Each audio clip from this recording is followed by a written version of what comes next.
Una pregunta para abordar el mundo. Dos disciplinas que amplían nuestras miradas. Vos que estás ahí, en tu casa, en las aulas.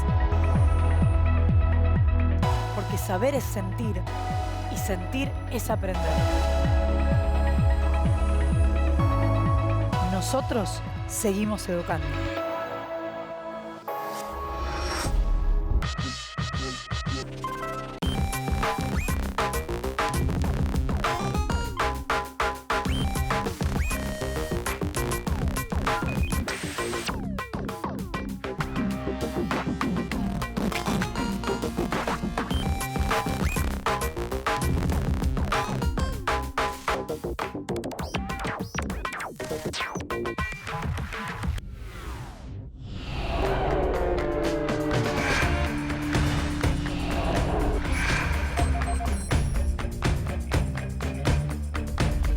La primera vez que tuve una encuesta, mi experiencia fue en la escuela, cuando unos profesores nos preguntaron si nos sentíamos bien en el curso, qué materias nos gustaban, si teníamos algún problema ahí dentro de la escuela.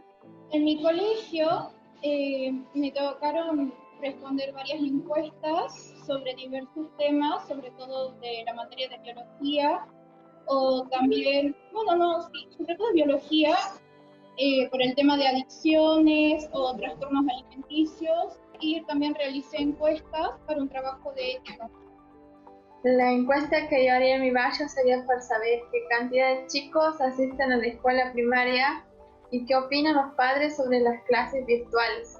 Los gráficos hablan, me parece que es una frase muy reveladora, porque cuando vos ves un gráfico, casi cualquiera, sobre algún determinado tema, la información, y si sabes leer el gráfico sobre determinada cosa, te va a parecer bastante contundente.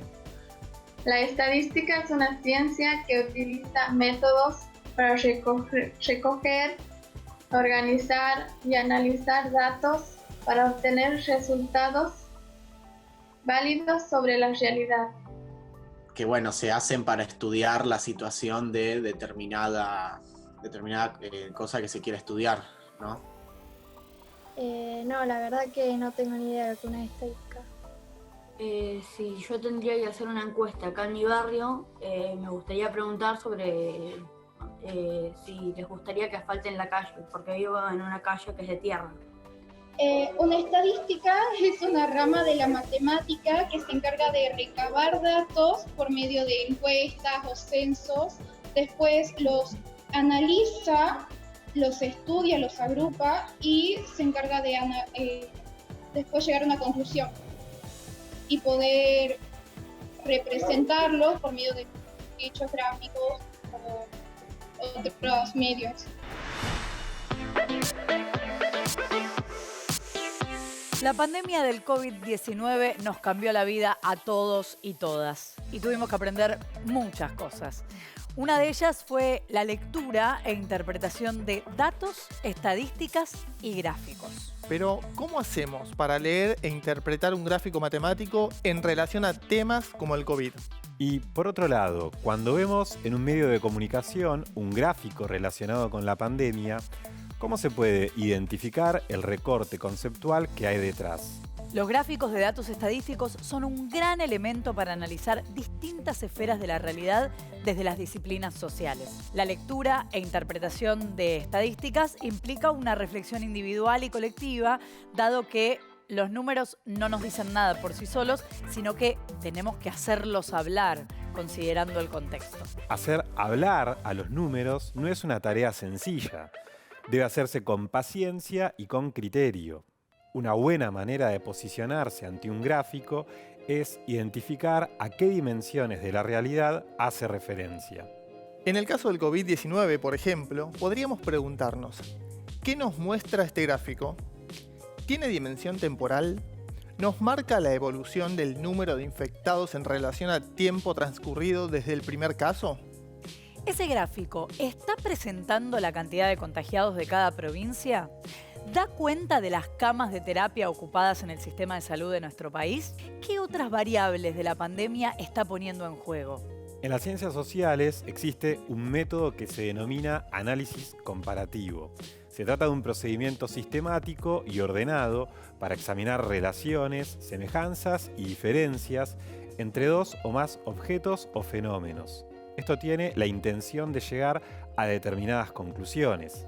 Esta forma de análisis es utilizada en la sociología, la antropología, la economía, la historia, la geografía, la psicología social y en una medida muy importante en la ciencia política.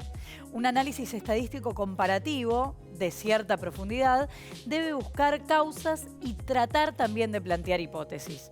Ante una situación como la actual, entonces, ¿qué nos dicen los gráficos sobre la pandemia?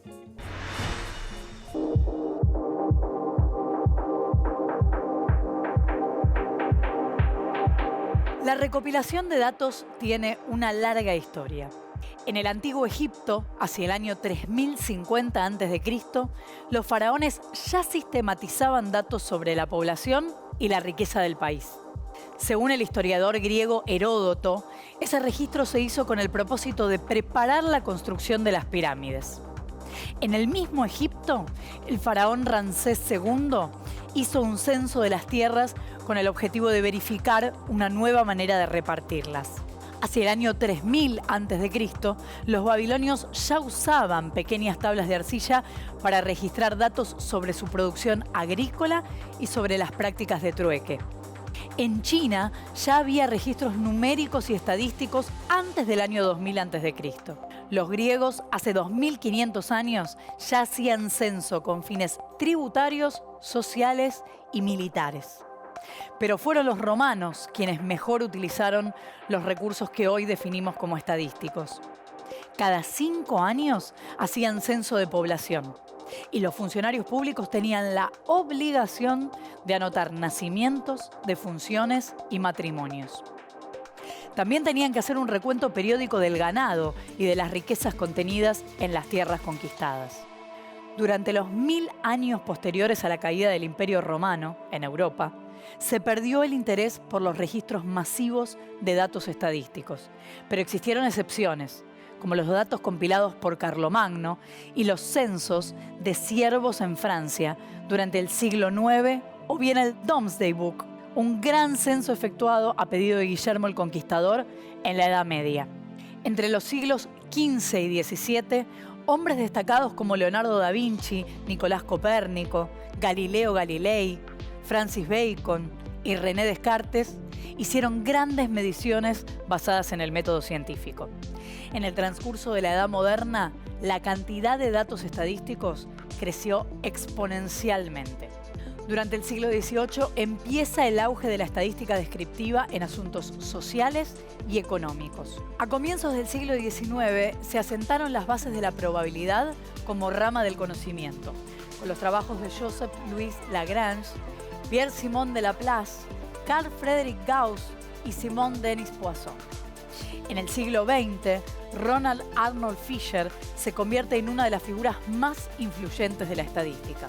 Fue quien pensó esta disciplina como una potente herramienta para planear y analizar experimentos. Su libro Métodos estadísticos para los investigadores, publicado en 1925, fue durante muchos años el mayor referente para la estadística. Un elemento que se debe tener presente cuando se analizan las estadísticas es el contexto de los datos que se aportan. Por ejemplo, el aspecto temporal. El cuándo al que refieren los datos aportados es muy importante. Si no contamos con periodos de tiempo comparables entre dos variables, nuestras lecturas pueden resultar en conclusiones erróneas. Un ejemplo de esto es el caso del COVID-19. Es que el virus se ha desarrollado en distintos momentos en cada país del mundo y eso dificulta una comparación literal entre cada una de las naciones en cuanto a las fases de avance o retroceso de las medidas a tomar.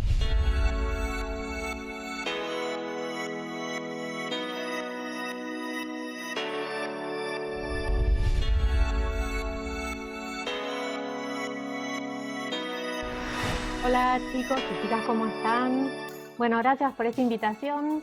Mi nombre es Betina Duarte, yo soy profesora de matemática, trabajo en la Universidad Pedagógica Nacional.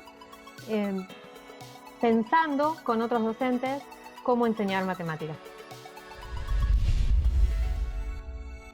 Bueno, voy a contestarte pensando que los estudiantes y las estudiantes que me están escuchando tienen acceso a Internet. Si van a comprarse un celular, lo primero que hacen es entrar a Internet y buscar datos sobre ese celular. Les interesará saber opiniones de usuarios, duración del aparato, cosas que pueden entrar en el aparato para poder usarlo. Hay una cantidad de preguntas que van a hacerse por un aparato que van a adquirir, y para contestar esas preguntas van a ir a buscar datos a Internet y van a tener acceso a datos que están armados, como se arman los datos estadísticamente.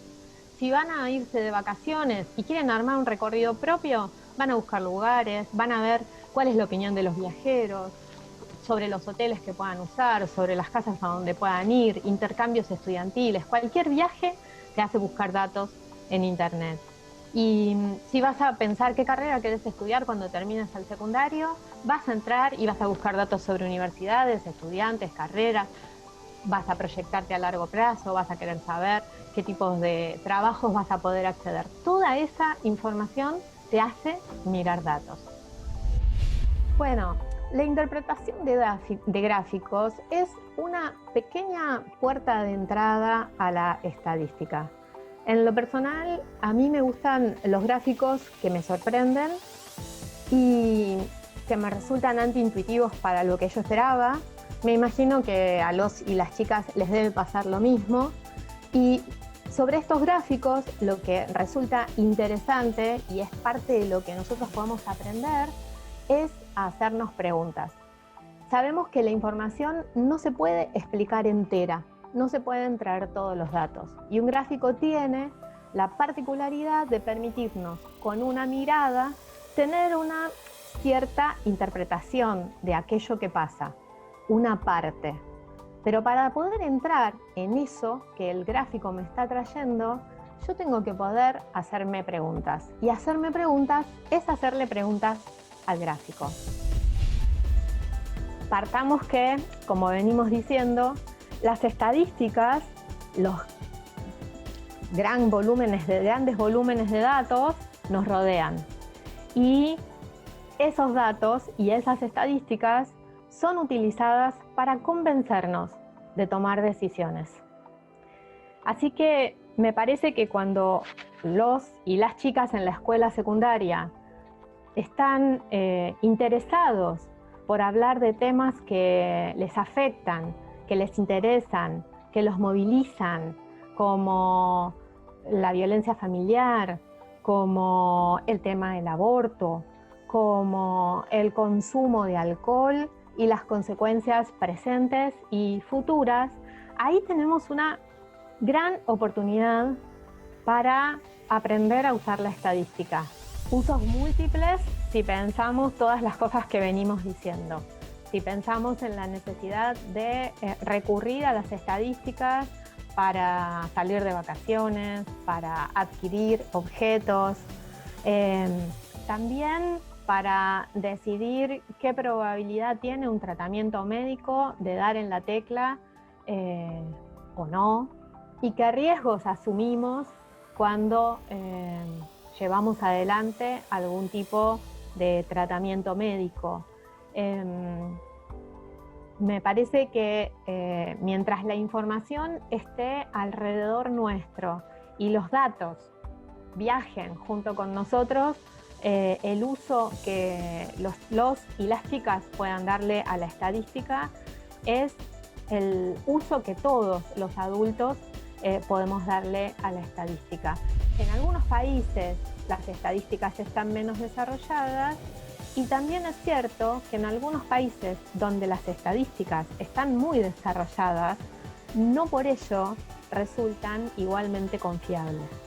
La confiabilidad en los datos es algo que tenés que desarrollar vos, y lo tenés que hacer con el espíritu de un ciudadano digital que entiende que este mundo es un mundo de datos, que el uso de los datos es un uso que tiene intenciones y que hay que poder despejar esa maraña de cuestiones y llegar al hueso entendiendo cuáles son las intenciones que hay detrás de esa información y qué podés hacer vos frente a eso. Muchos estudios estadísticos se apoyan en un conjunto de datos que deben ser correctamente analizados e interpretados. Por eso, la elaboración de un gráfico es de gran importancia y esta es una manera clara de comunicar los resultados de un trabajo. Los gráficos, entonces, se proponen facilitar la comprensión y el análisis de los expertos para llegar a un público más amplio por medio de la divulgación. Siempre hay intenciones a la hora de comunicar, siempre se comunica con un objetivo. Lo hacen los expertos cuando quieren presentar datos estadísticos y también lo hacen las personas que trabajan en medios de comunicación. Y así como no hay una sola manera de analizar la realidad, no hay una sola manera de hacer gráficos. El tipo de gráfico depende de lo que queremos mostrar. Si hablamos de COVID-19, se puede, por ejemplo, trabajar con la cantidad de casos, el tiempo de duplicación de los contagios o las diferencias entre jurisdicciones. Hay gráficos de barra, gráficos circulares, histogramas, gráficos de líneas, gráficos de dispersión y gráficos de cajas y bigotes. Una de las formas de gráfico más usuales es el gráfico de barras. En él se presentan los datos agrupados, en donde cada grupo es representado por una barra, cuya longitud representa la magnitud que se indique en el eje vertical. Típicamente, en este tipo de gráficos, se observa una variable en las abscisas y su frecuencia en las coordenadas. Otro tipo de gráfico también muy utilizado es el de torta. Visualmente es fácil de comprender. En el círculo aparecen tantas partes como eventos se requieran representar. El tamaño de cada porción es proporcional a las veces que ese evento sucedió. El gráfico de línea es similar al gráfico de barras, pero la diferencia es el efecto visual que la línea da al observar los datos. La presencia de una línea que recorre los datos da la idea de evolución temporal. Este es el motivo por el que este tipo de gráfico suele usarse para representar la evolución temporal de una variable. El gráfico de columnas apiladas es una variación del gráfico de barras. En él, cada barra tiene a la vez una división que indica la conformación del dato. Por ejemplo, si queremos graficar la población de 3 países, estos pueden estar representados por 3 barras. Pero si a la vez queremos diferenciar población por sexo de nacimiento, cada barra puede estar confeccionada por 2 barras apiladas. Otros tipos de gráficos son los pictogramas y los cartogramas, estos últimos muy útiles en el terreno de la epidemiología. En cualquier caso, la elección de un tipo de gráfico y no de otro ya implica todo un posicionamiento. Siempre que elegimos algo y descartamos otra cosa, estamos tomando partido. Si ese gráfico además es emitido a través de un medio de comunicación, la lectura que el comunicador o la comunicadora haga de ese recurso deberá ser completada necesariamente por las interpretaciones de los y las televidentes.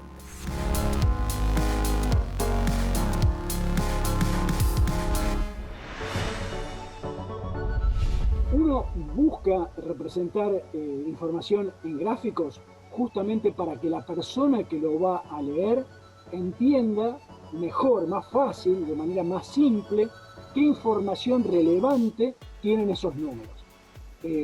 Por ejemplo, si uno quiere ver cómo está cambiando la edad media de las personas que se contagian de una epidemia, entonces uno elige mostrar, por ejemplo, de una dada región o del país en general, cómo va evolucionando la edad de los contagiados, a lo mejor mostrando justamente el promedio de sus edades a lo largo del tiempo, que puede ser días, puede ser semanas. A lo mejor uno elige, por ejemplo, que mostrarlo cada día es poco representativo porque son demasiados números, entonces agrupa por semanas, entonces muestra menos números, porque total no es muy importante día a día cómo cambió esa información, es decir, uno elige cómo agrupa la información, cómo la selecciona y qué escalas elige para mostrar, de manera de enfatizar a lo mejor el detalle que uno quiere que la persona preste atención. Es decir, es una manera de guiar el ojo del lector hacia donde uno cree que esa información es más relevante o es más importante para atender algo.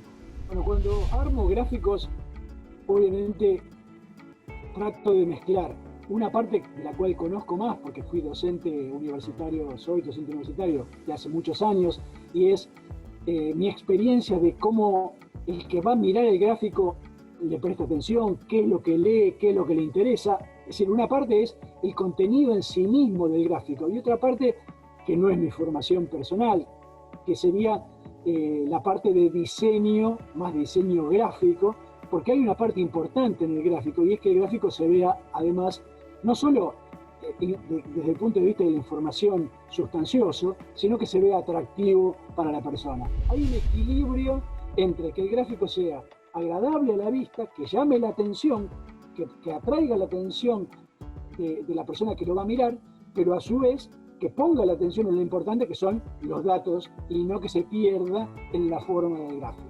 Bueno, cuando uno hace un gráfico, ya de por sí eligió alguna variable para mostrar y eligió una escala en que mostrarlas, o, por ejemplo, eligió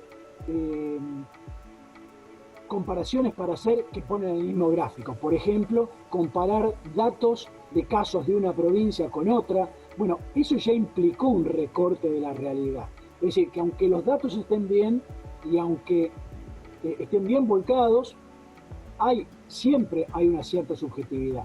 Bueno, la política y las decisiones públicas se basan en conocer lo que está pasando. Y uno solo puede conocer lo que está pasando si tiene datos, si hace mediciones. Y cuanto más mediciones tenga, cuanto más certeras sean, cuanto más confiables sean, mejores decisiones va a estar tomando. Por ejemplo, en el caso de una epidemia, si uno no tiene certeza de cuántas personas se están contagiando, es muy difícil tomar políticas de salud.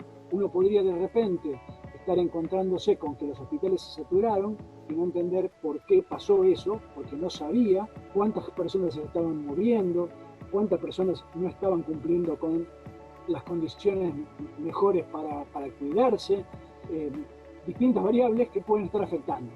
Bueno, espero que todo esto les haya servido, que les haya sido útil. Les agradezco muchísimo a todos ustedes por haberse interesado un poco en estos temas. Y una reflexión final.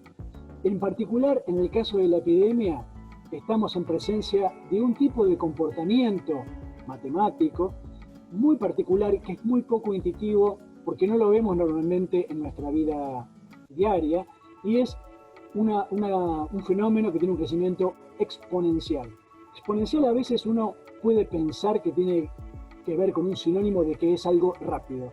Y exponencial no es solo algo rápido, es algo muy rápido.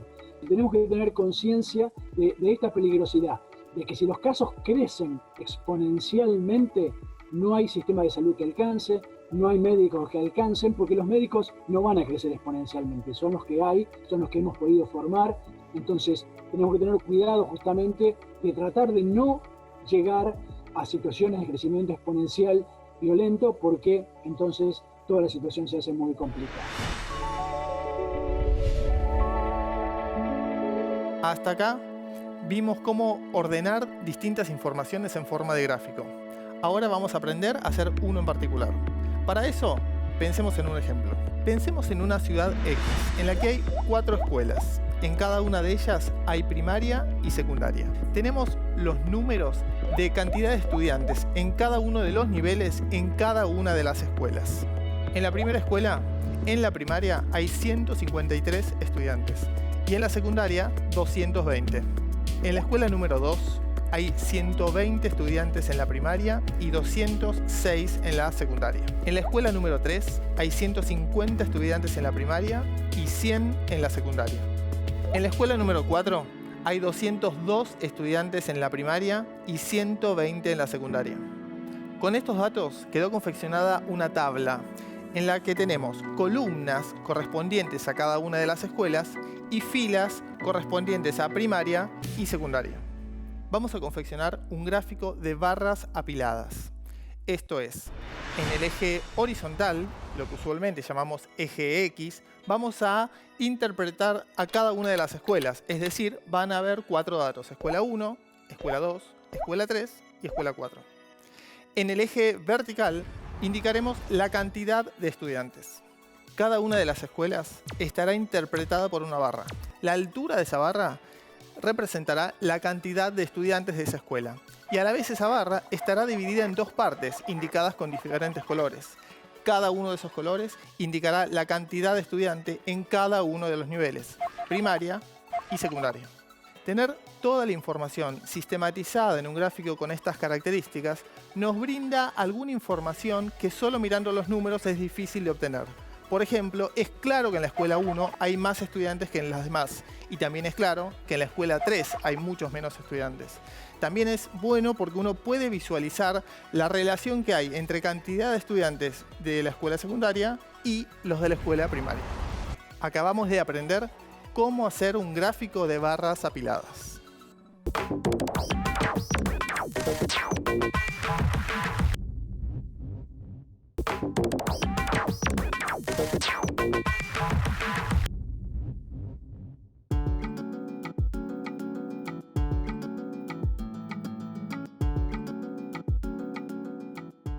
La información es siempre vital para nuestras vidas y para la interpretación también que hacemos de los hechos.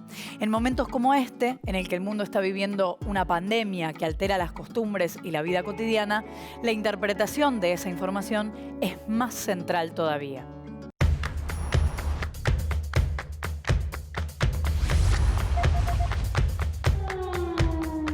El análisis comparativo es un procedimiento sistemático y ordenado para examinar relaciones, semejanzas y diferencias entre dos o más objetos o fenómenos. Verdadero.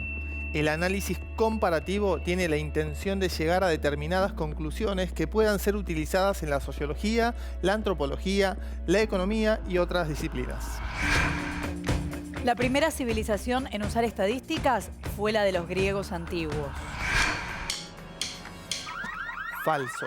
Hace 5.000 años en el antiguo Egipto, los faraones ya sistematizaban datos sobre la población y la riqueza del país.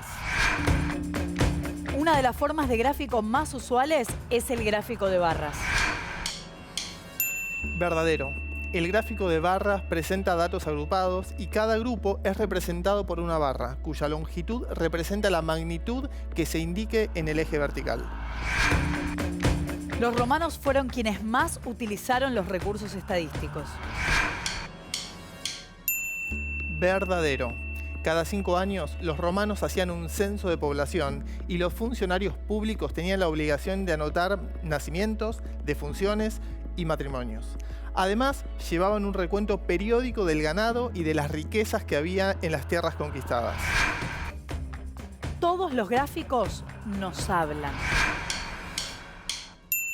Verdadero. Si bien la palabra hablar en este caso es una metáfora, lo cierto es que los gráficos, a pesar de ser solo una forma de visualizar datos ya conocidos, nos permiten obtener información que de otra forma no es evidente.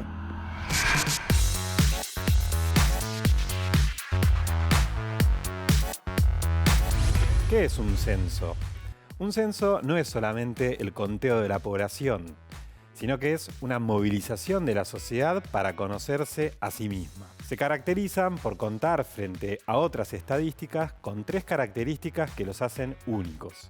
En primer lugar, podemos mencionar la universalidad.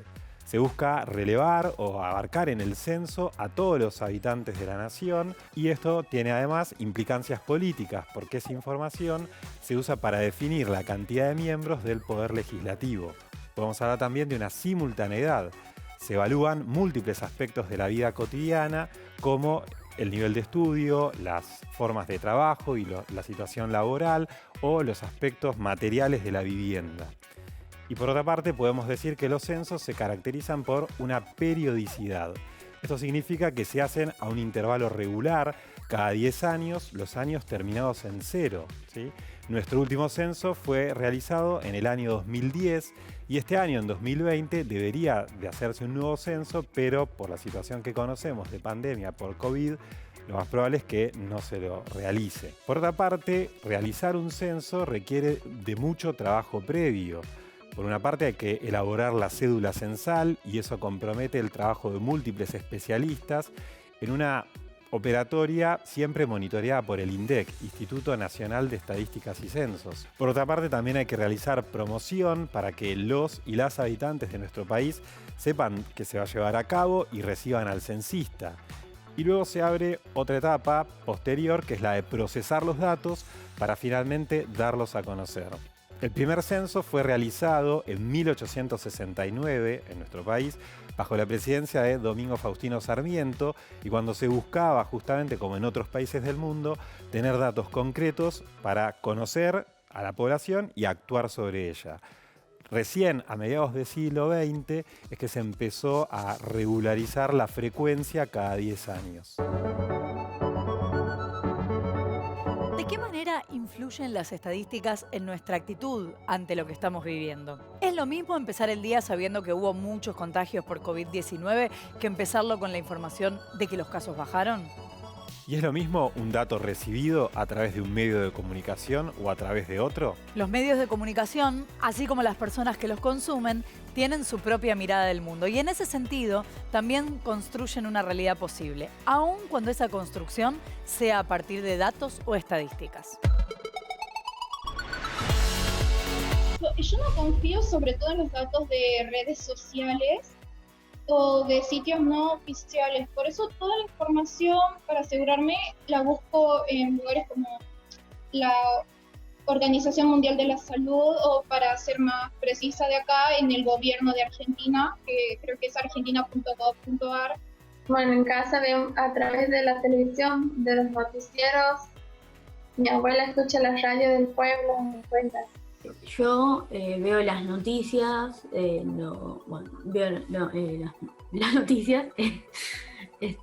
También en prácticas de lenguaje tuvimos un proyecto de infodemia que era para ir viendo cómo eran las fake news y dónde es más eficiente ver las noticias.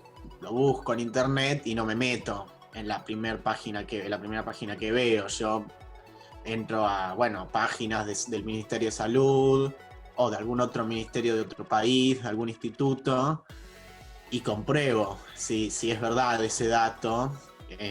Así con casi cualquier cosa en la vida, todo tratar de ver los especialistas en el tema, no que alguien diga sí y yo ya digo, es verdad.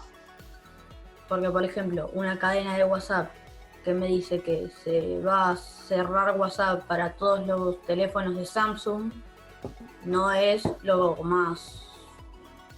lo que más confiaría, porque no es de una fuente segura. Algunos datos curiosos sobre estadísticas en la historia. El rey Guillermo I de Inglaterra encargó un censo en el año 1086. La información en él obtenida se recoge en el Libro del Gran Catastro o Domesday Book. Esta obra fue el primer compendio estadístico de ese país. Otro dato es que el primer empleo de datos estadísticos para fines ajenos a la política fue en 1691 y estuvo a cargo del profesor alemán Gaspar Neumann. Él quería destruir la antigua creencia popular de que en los años terminados en 7 moría más gente que en los otros.